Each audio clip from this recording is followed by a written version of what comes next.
Hi everyone, Matthew here. Quick programming note before starting today's episode. We're going to be launching our first survey at Table.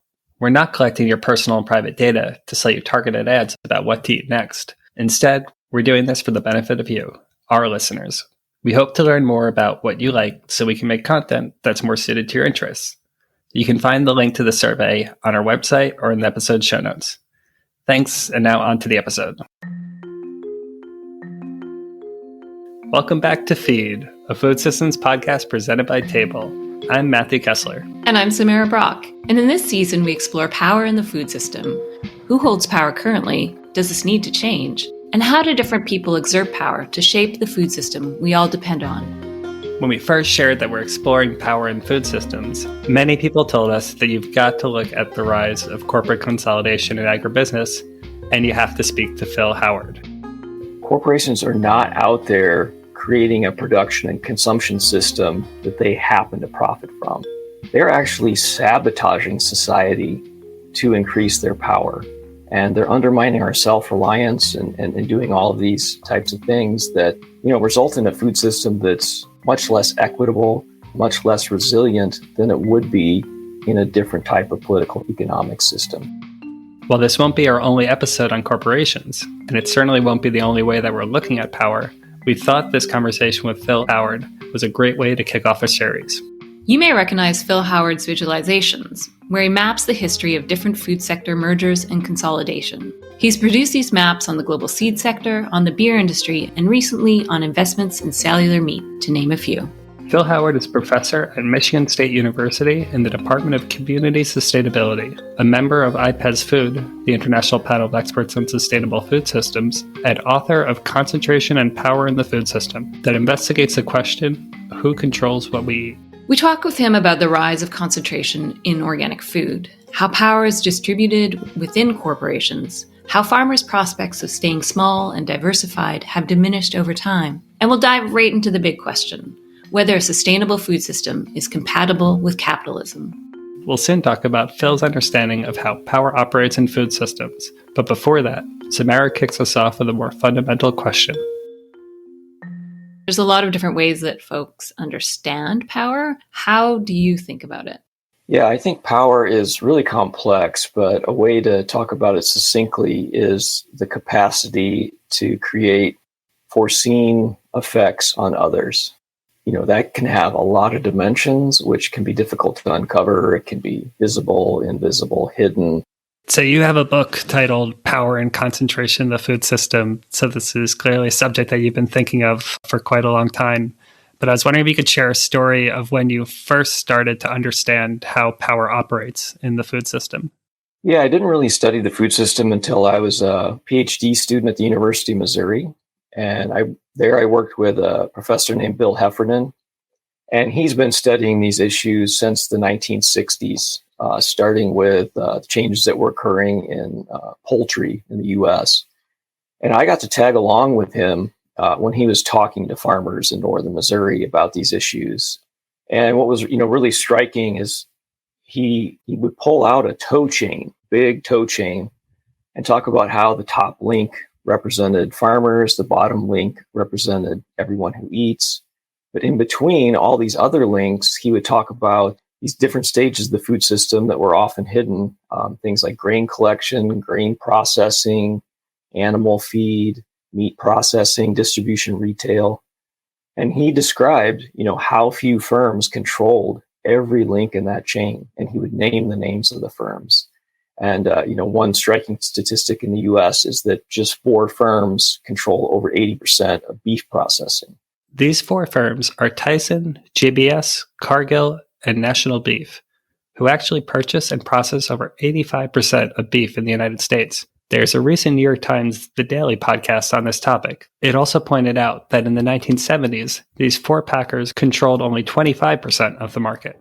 So as someone who didn't grow up on a farm, even though all my grandparents grew up on farms and moved away, just food showed up at the grocery store for me. So to hear what was happening behind the scenes, how concentrated it was becoming was, really had a big impact, which is why I continued to study it. And from the research you've been doing for years on this, What is your perspective on who currently holds power in the food system? Yeah, there are still some of these distinct links in the chain, but some of those are disappearing as well because of what's called vertical integration. So those chicken processors, for example, they're buying upstream suppliers of inputs like chicken feed. They're buying downstream distributors. So firms like Tyson are becoming much bigger, much more powerful. And if you look at the percentage of food sold in the US, about a third comes from just 10 firms. So the number of firms that control our food system is just getting smaller and smaller. And why is that an issue? Yeah, there are a lot of issues with this. One is it's resulting in fewer and fewer people making decisions about the food we eat, how food is produced, how it gets to us, and ultimately even who gets to eat. So that's a problem, just on the face of it. It's an ethical issue for people who believe in democracy and are not supportive of elitism. That's an issue. But we also see a lot of other problems with this. As these firms want to become even bigger and more powerful, the intended impacts of their strategies are increasing inequality. So they're getting more powerful at the expense of everyone else. It goes without saying that not everyone agrees with this diagnosis. We'll speak with guests later in the season that will offer very different perspectives. In some ways, unintended consequences, the ecological impacts of the strategies they're using to become bigger, things like excessive nutrient pollution, reducing diversity in the food system, increasing the likelihood of epidemics of livestock disease and diseases that affect crops, and so on. And what would you say to someone who would argue that having sort of these efficiencies of scales are actually a positive thing because they enable consumers to have access to food at a cheaper price, which is ultimately good for functioning democracies and economies? Well, it's actually false on a couple of levels. These firms are not really more efficient, even when you're defining efficiency from their perspective themselves. More and more studies are finding that as firms get bigger, there are not efficiency gains. There's simply more power. And that power is being used not to keep food cheap, but to actually increase prices. So we've had cases where firms have been using data sharing firms to fix prices, manipulate supplies to keep prices higher, to drive down payments to their suppliers and workers. There are other cases where firms have been bribing legislators in some countries to facilitate their growth. You mentioned earlier that 4 firms make up 80% of the beef processing. Can you talk about some other examples of concentration across the agri-food sector and also share a little bit about how it has changed over time? Yeah, in almost every sector you look at, the trend has been towards fewer and larger firms. And that's within national markets and now increasingly internationally. And that's one of the things that's been really striking is particularly for inputs that farmers buy globally, those industries have transformed dramatically in recent decades. So you have, just 3 firms that control over half of pesticide sales. So these 3 firms are Syngenta, headquartered in Switzerland, and German-based Bayer and BASF. And if you add Corteva Agriscience and FMC, both in the United States, these 5 companies make up approximately 70% of the world market share of pesticide sales. And those same 3 firms control almost half of name brand seed sales. And there are similar trends in farm machinery and fertilizer, other industries like beer. Just one firm, Anheuser-Busch InBev, was allowed to acquire the second largest firm in the world, SAB Miller, at a price of over $100 billion. And as a result, just one firm brews about a quarter of the beer for the entire world, which is really amazing when you consider 100 years ago, beer was just an extremely local product. It's something that almost anyone can make. A lot of people make beer at home. It's heavy, it's expensive to ship, but we now have a society that has facilitated an opportunity for one firm headquartered in Belgium to just dominate the entire world. So you work on visualizations of power, and we're wondering, why have you chosen to represent what you do in a visual way? And do you find that it helps to illustrate power dynamics in a way that, say, just written text about concentration does not? Yeah, when I was tagging along with Bill Heffernan, he would distribute some very simple diagrams of the relationships between these firms, representing some very complicated relationships in terms of the increasing vertical integration and horizontal integration, the acquiring of direct competitors. And I was really struck by the impact this had on people in the audience. I mean, they would basically gather in small groups and pore over these diagrams and talk about what was happening with firms that they were familiar with, but maybe didn't quite know the extent of their activities. And so what I later learned was that, vision is our most powerful of our five senses. To use a computer analogy, it's like it just has massive processing power, and our brains can recognize cues like color, form, and spatial position in less than a quarter second, which is less time than it takes to pay conscious attention. So when you encode data with those cues and visualize phenomenon through information graphics, it really reduces the cognitive burden. It's able to communicate much more than a large table full of text could communicate, where things don't stand out, pop out in the same way. So people can very quickly kind of get a sense of what is being communicated, and it reaches much wider audiences than very text-heavy document, for example. And have you had situations where people have said that they understand power dynamics differently because of a visualization you've produced?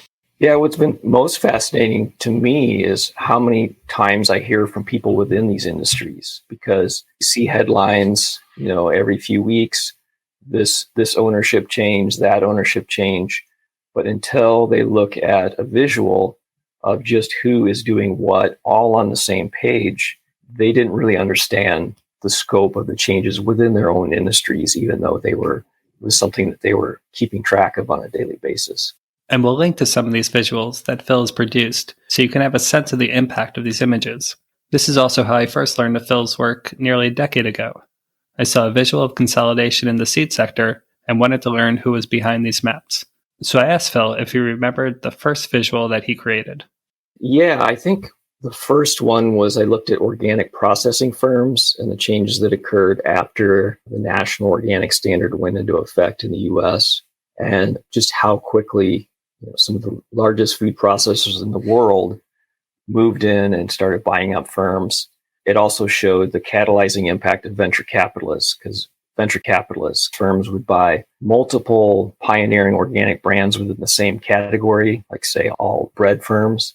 And then they would take that bundle of firms and then sell them off to bigger food processing corporations. So, and that was a visual that I think probably resonated more than it would have, because this was a trend that upset a lot of people who were supporting organic because they thought they were supporting an alternative, and then to find out what was hidden behind the scenes, not on the product label, is that they were actually owned by big companies like General Mills. That's really interesting. And also to think that these tools are potentially used more by venture capitalists. Yeah. Have you been approached by venture capitalists? I hear from investors, venture capitalists, startups all the time, because I think they think I have a much deeper understanding of the industry than I actually do. I mean, they think I know how to start up a firm so that it can be acquired by a big corporation. I've heard from people who said, we looked at that organic chart and we want to be on that chart someday. We want our firm to be acquired by some of these big multinationals. Yeah, leads into our next question. So you said that the size of our stomach is limited, so food companies have to be increasingly innovative to stay competitive. It's interesting that you're saying people want to find themselves on that chart where they're being bought up by bigger companies, because that is actually an aspiration of many startups. Do you think that sort of growth paradigm is an inherent sort of internal mechanism of how capitalism functions, or is it just the way that it's expressing itself right now? Yeah, I think this is a really important point, is that capitalists don't seek maximum profits. What they want to do is beat the average. So they want to grow more than other dominant firms. And in the food industry, that can be challenging at times because people can only eat so much food. So they have to find other strategies to increase sales. But the flip side of that is, in periods where growth is stagnating, these capitalists are content to actually decline less than average. because in relative terms, that means they're still increasing their power. So I think it's important to think about that strategically in terms of corporations are not out there creating a production and consumption system that they happen to profit from. They're actually sabotaging society to increase their power. And they're undermining our self-reliance and doing all of these types of things that, result in a food system that's much less equitable, much less resilient than it would be in a different type of political economic system. So when people have a limited stomach, these firms are using strategies like employing corporate anthropologists to really deeply study groups of people like young college students, and designing products like a ready-to-eat sandwich that can be held with one hand so that the other hand can be used for texting, and using very cheap ingredients that are heavily subsidized, not healthy, but marketed in a way that convinces people to pay a premium for that product. And so those types of strategies have been really successful in many parts of the world. And what would you say to corporations in the food system who are like, we're just producing what the consumer wants? We're only increasing our market share because we actually have a good product that is fulfilling society's needs. Yeah, they're producing things that some consumers want, but they're also reshaping consumer behavior to want those products. An example is Pepsi Cola. Due to a lot of increasing conversations about the unhealthiness of many of the products they sell, the CEO made a push to start bringing in more healthier products to their product line. And she was just penalized. This firm was penalized in its stock price as a result, because the underlying assumption is these are not products that are going to allow the firm to grow faster than other firms. And so the firms that stay committed to the less healthy products, they're going to grow faster than Pepsi. And so it sent a message to the entire food industry that this was not a viable strategy for increasing power. And in some ways, these executives are stuck in the system. They don't have a choice. They try to do what consumers actually want, then they're going to get penalized by Wall Street. I'd like to follow up with that. You see this phenomena recently where big companies are starting to diversify their portfolio into perhaps more healthy products, or you see companies that have traditionally produced animal products have become or transitioned or rebranded themselves into these protein industries, as you've written about. And I wonder what you think the main motivation behind that is. Yeah, people are very good at rationalizing what they do, even when they're kind of constrained to a narrow pathway. So if you have a firm that's creating alternatives to meat products, you can take an evangelical approach to say you're saving the world.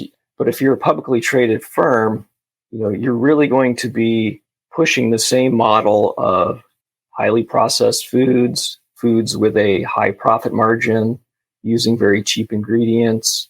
You're going to be pushing this cultural model of something that goes on the center of the plate rather than a more diverse and healthy diet. So this is happening in what's increasingly called protein industries. They're focusing on this one macronutrient to the exclusion of others and using it as an umbrella as a growth strategy. So growth in meat is very constrained in certain countries like Europe, US. Pork and beef consumption is not increasing.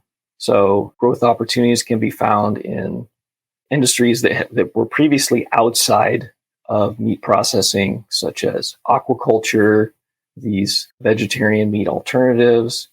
And these firms are just taking advantage of trends, buying startups that have done all the hard work of creating new markets, and they're positioned to grow whatever catches on with consumers. You've also written about the meat industries developing these alternative products in different parts of the world in the global south. What do you think are some of the implications of this? Yeah, the firms have really pushed foods that weren't culturally prevalent because they have a high profit margin.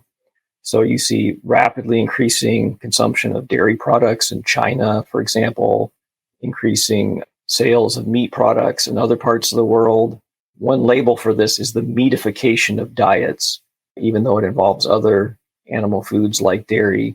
And it can be even more subtle than that. In China, marketing Firms like Tyson, they're steering preferences away from pork and towards chicken, which is cheaper to produce and more profitable for Tyson. Other firms are steering consumers away from the diverse types of pork that were previously there and towards the industrial breeds of pork, which they are promoting as leaner. There's been this dramatic reshaping of diets, which is not to say it's not resisted. I mean, people are always resisting the efforts by these firms, but they're very good at using government policies and their influence over retailers to make it harder and harder to resist those trends. So we talked a little earlier about some of the corporate strategies to increase in size, but the implications of that from the farmers and consumer side is something that we're also very curious to explore with you. Maybe I could actually ask a question about from the farmer's side. Just to give a hypothetical, let's say I've had a mid-sized family farm for several generations. How has my choices of what to grow and what farm inputs are available, how has that changed in the last 50 years? What did my prospects look like in the past and what do they look like now? Yeah, there's been a trend that makes it harder and harder to remain a small or medium scale diversified farm. The trend is to become bigger and more specialized. And, unfortunately, just to make the same income, many farmers have to get bigger, use more and more inputs. So they're essentially just passing through money to seed companies, machinery companies, fertilizer companies, banks that loan money to buy land. So it's in effect, they're on a treadmill, and that makes them very vulnerable to new technologies that may increase yields. They don't have the choice to resist those if there are aspects of those technologies they don't like. They continually have to increase more and more just to have the same income.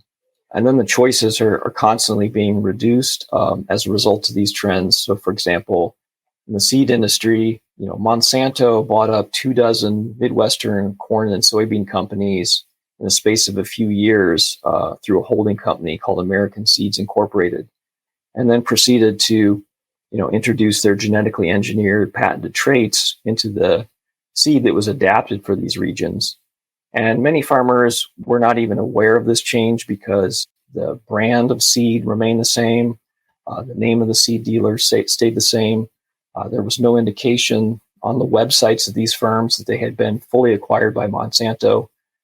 And then the number of seed varieties were reduced very quickly. So instead of offering over 30 seed varieties, they offered just a handful. And many of them were expensive varieties of seed that had stacks of different patented genetically engineered traits. It became even difficult to find seeds with just one genetically engineered trait if that's all a farmer wanted.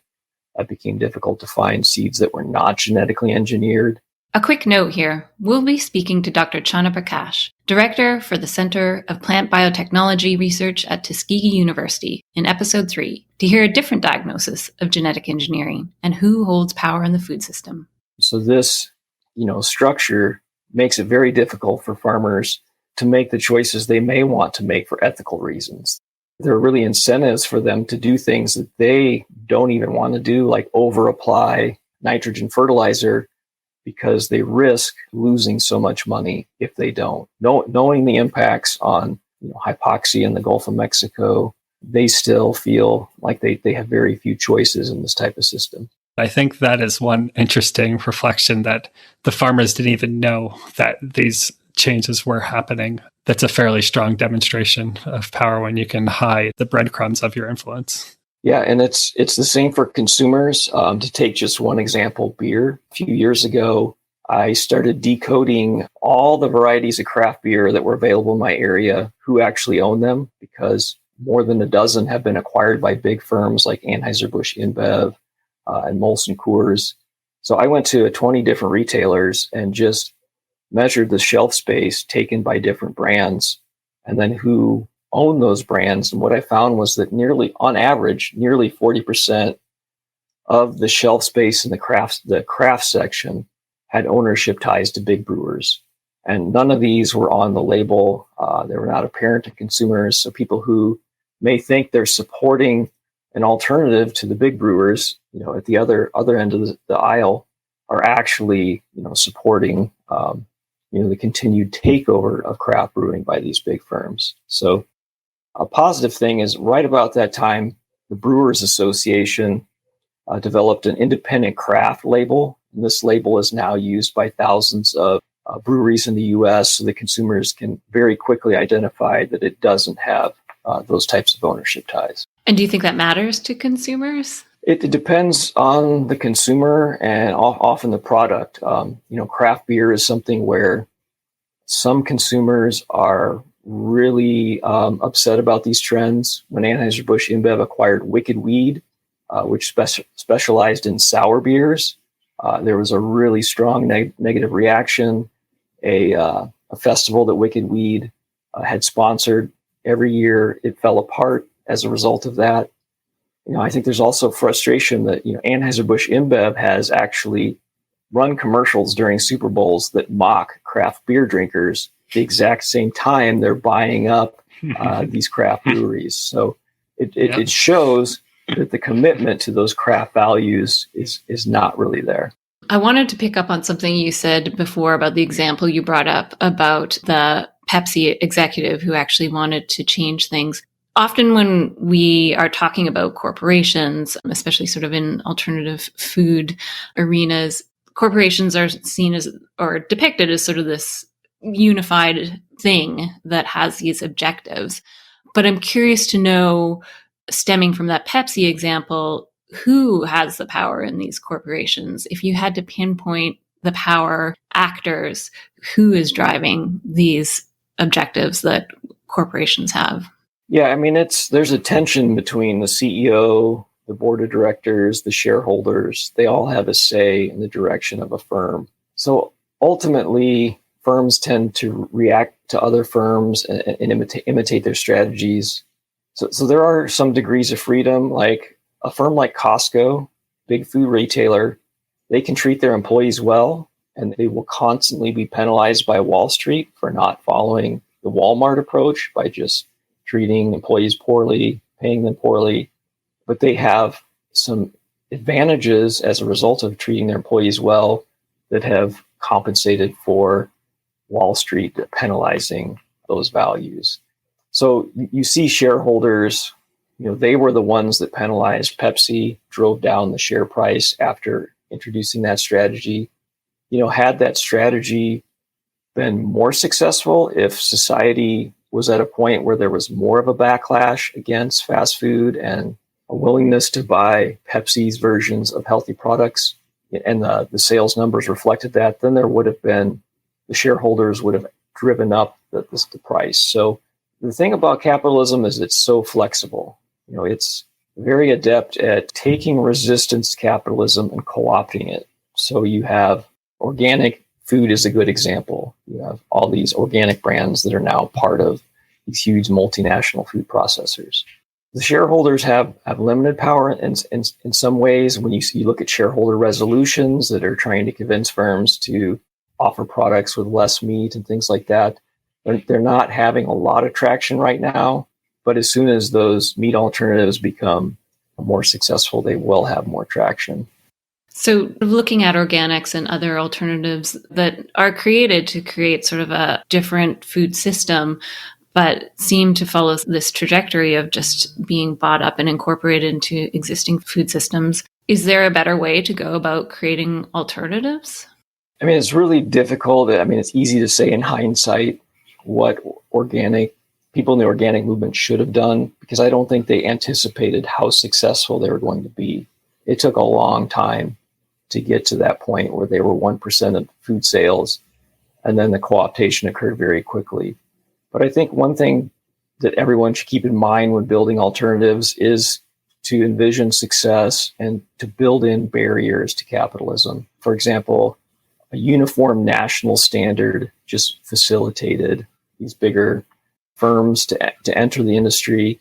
The previous system, which was kind of negatively portrayed as a patchwork of differing regulations, that also kind of created a barrier to the largest firms and kept it more local and regional in scope. So thinking about ways to just deliberately keep out big firms, there are some of the last remaining independent organic firms of significant size have built in some of these barriers, such as they're worker owned. There are stipulations that if they are sold, the worker owners, this example is equal exchange, they will not receive the proceeds. The proceeds will go to another fair trade organization. So this, removes the incentive to be bought out. And those incentives are huge when, some of the biggest multinationals, food processors in the world are putting enormous figures in front of you. And if you turn that down, you now have to compete with firms like that and their massive resources and their government subsidies and so on. So it's very difficult to stay independent in that type of situation. That brings to mind questions of scaling and the ability of a more decentralized power to scale. Is it not still a success that organics has moved from near 0% of food sales to 1% to, is it around 5% now? Yeah, it's a little over 5% in the US. The number is higher in other countries. So it's moved from 1% to 5%. Would it have been able to achieve that level if it weren't bought out by these larger corporations? Yeah, that's a hard question to answer. In the case of craft beer, it's about 20% of sales, even though the number of firms that are defined as craft keeps going down. There are always buyouts of some of the largest, most successful craft firms. Bell's here in Michigan, where I'm at, they recently sold to Kirin, a Japanese brewery. But, this is an industry where they were able to get to roughly 20% of sales with 7,000 plus independent breweries. So organic, it's hard to say if the level of sales would have been the same with or without the entry of big firms. And there are definitely advantages. You can point to some successes of now the biggest firms in the world are supporting at least a tiny percentage of their inputs are coming from farms that are not using synthetic fertilizers and pesticides. So that's a positive thing. But a lot of the other ideals of organic have been lost as part of that. So we've been talking a lot about diagnosing corporate consolidation and its various impacts. We turn now to Phil's aspirations for the future of food systems and what his ideal food future looks like. Yeah, I think an ideal food future would be far less concentrated. It would be much more democratic. It would give voice to all the actors in the food system, people who eat food, the workers. Decisions would be made democratically on what needs to be produced and how it's produced, and everyone should have access to affordable, nutritious, culturally appropriate food. It should be a lot more sustainable in terms of less reliant on fossil fuels, more diverse, far less monoculture, far less dependent on global networks of trade. And, we've seen recently the problems when you have food that could potentially be blocked by these choke points, whether it's a plant that gets shut down from COVID or a ship blocking the Suez Canal. This system has become really fragile. So that's an area where, as flexible as capitalism is, they will stay on paths until they are forced to get off them. So, we have just a few firms that control animal genetics for the entire world. And, one of them, which was headquartered in Europe, centralized their breeding operations and then experienced avian influenza. So that disruption, it hasn't changed the ownership structure, which is still very concentrated, but they're now decentralizing their breeding operations on other continents so that they can be more resilient. So I think the challenge is being very aware of capitalism and its strategies to respond to these crises in a way that steers them in less democratic directions and to instead organize and respond to move them in a more democratic direction. And what specific aspects of power are getting in the way of this ideal food future? And maybe a bigger question, is this ideal future possible under the umbrella of capitalism, or is that something that these two concepts just can't mingle and live with each other at the same time? Yeah, I think the challenge is capitalism is a very complex concept. So I don't think a future with markets is a problem, but a future with this dynamic of people who want to become more and more powerful relative to others, that's ultimately, it can't succeed. It will create some kind of crisis in terms of social resistance. I mean, if you have Jeff Bezos owning the entire world and everybody working for him, it probably won't get to that point, even though that would be his goal.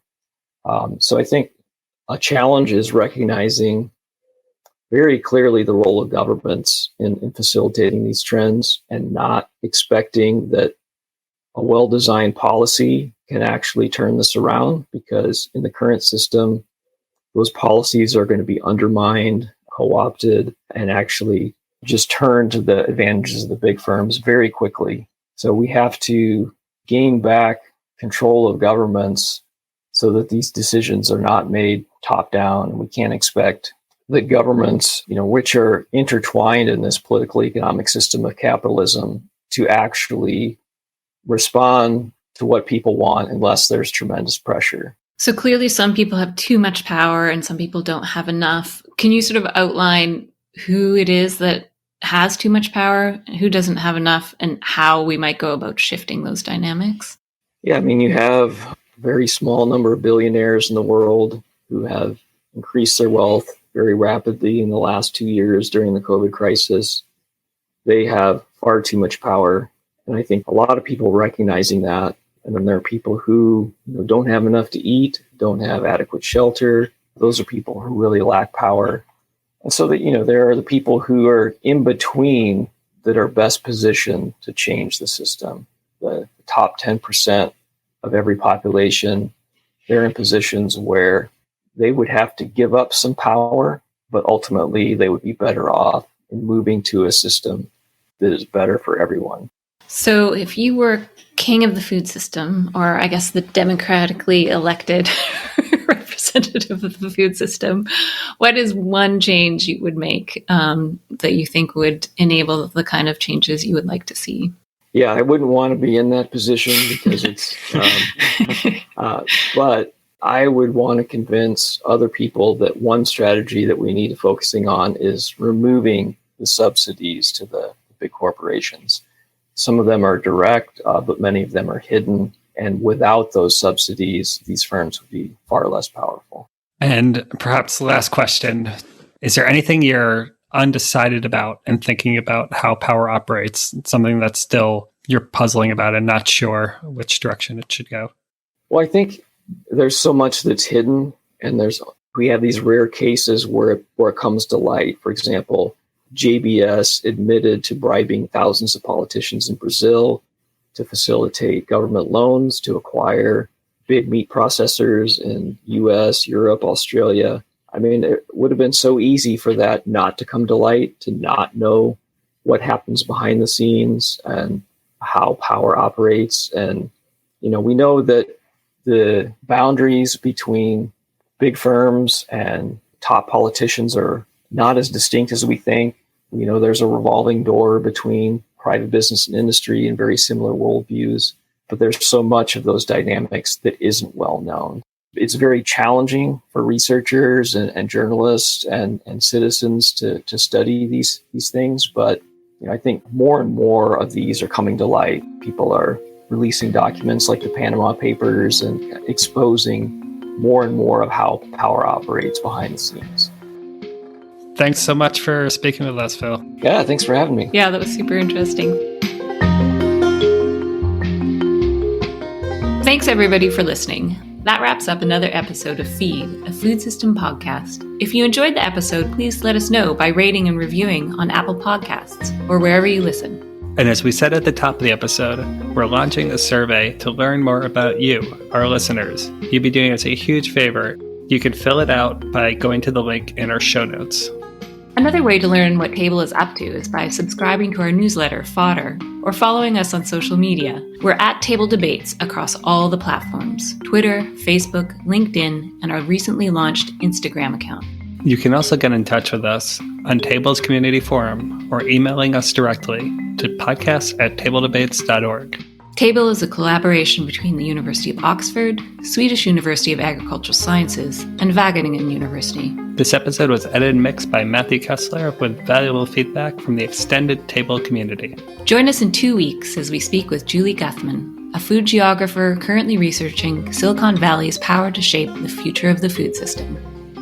And it's a very different vision than organic farming. A lot of it is like, rather than like work with natural processes, is like try to do away with natural processes. Like bringing things indoors or making cows out of cells in bioreactors.